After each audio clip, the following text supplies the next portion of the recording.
you ever heard someone say, all debt is a sin? Or maybe you've heard the opposite. Debt doesn't matter, everybody has it.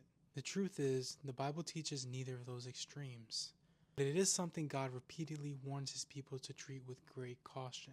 Today we're going to look at what the Bible actually says, not what culture says, not what financial influencers say, but what God says. Because if you're trying to honor Christ with your money, you need wisdom, not guilt, and not excuses. Let's dive in. Debt is not called sin. Let's begin with an important truth.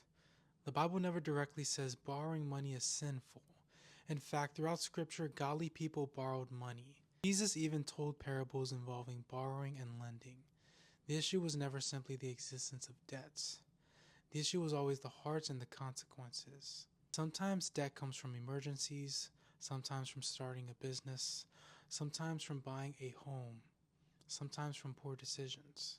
Scripture doesn't lump all of those together, but while debt isn't automatically sinful, it is always spiritually dangerous. That's why God gives us warning after warning about it. Debt creates bondage. One of the most famous verses about debt is Proverbs 22:7. The rich rules over the poor, and the borrower is a slave of the lender.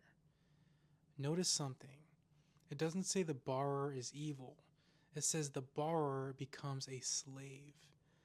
Debt limits freedom. Imagine wanting to leave a toxic job, but your payments won't let you. Imagine wanting to give generously, but every paycheck is already spoken for. Imagine feeling called to missions, but consumer debt has chained you down. It doesn't just affect your wallet, it affects your choices. It affects your freedom.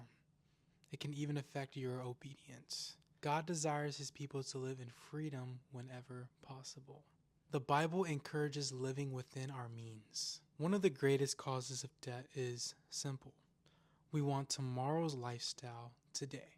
Paul writes in 1 Timothy 6:6-8, godliness with contentment is great gain.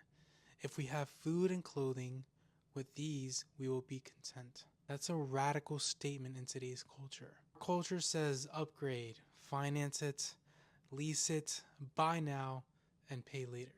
Scripture says be content. Learn to wait, learn to save, learn patience. Contentment may be one of the greatest financial weapons a Christian can possess. Because when contentment grows, the temptation to borrow shrinks. Owe no one anything. Now let's address a verse that's often misunderstood. Romans 13:8 says, owe no one anything except to love each other. Some people read this and conclude Christians should never borrow money under any circumstances. Others understood Paul to be emphasizing that believers should not remain in unpaid obligations and that our continual debt should be love. Either way, the principle is powerful. Christians should become comfortable living under unnecessary debt. If you owe money, make paying it off a priority. But don't normalize lifelong consumer debt. Instead, pursue financial freedom so you can be more available for God's purposes in your life.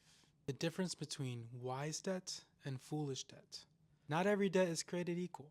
Borrowing for a modest home you can truly afford is different from financing luxury after luxury to impress people. Borrowing to invest in education or a business can sometimes be wise. Borrowing because we're impatient, that's another story. Before taking on debt, ask yourself, is this a need or a want? Can I realistically repay this? Am I borrowing from wisdom or from impatience? Will this debt help me serve God better, or will it limit my freedom? Those questions often reveal more than the interest rate.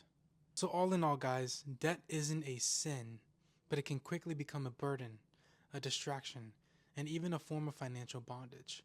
God's desire isn't merely that you become debt-free. His desire is that you become free to serve him, free to give generously, free to obey quickly, free to provide for your family, free to sleep peacefully. If you're already in debt, don't lose hope. Many faithful Christians have walked that road. Start making a plan, pay it down consistently, pray for wisdom, live below your means, trust God one payment at a time. And remember, the goal isn't simply to have more money. The goal is to become a better steward of everything God has entrusted to you. So guys, thank you so much for watching this video. I wanted to discuss debt and how scripture views it. I wanted to discuss debt from a Christian perspective and a Christian lens. I'm on my own journey, guys, figuring these things out, so have some grace, have some patience. If you want to discuss how I can help you create a budget or create a plan to pay off debts, I would love to do that for you guys. Just subscribe, leave a comment down below, or message me and we can get that going. You guys have a great rest of your day. Take care.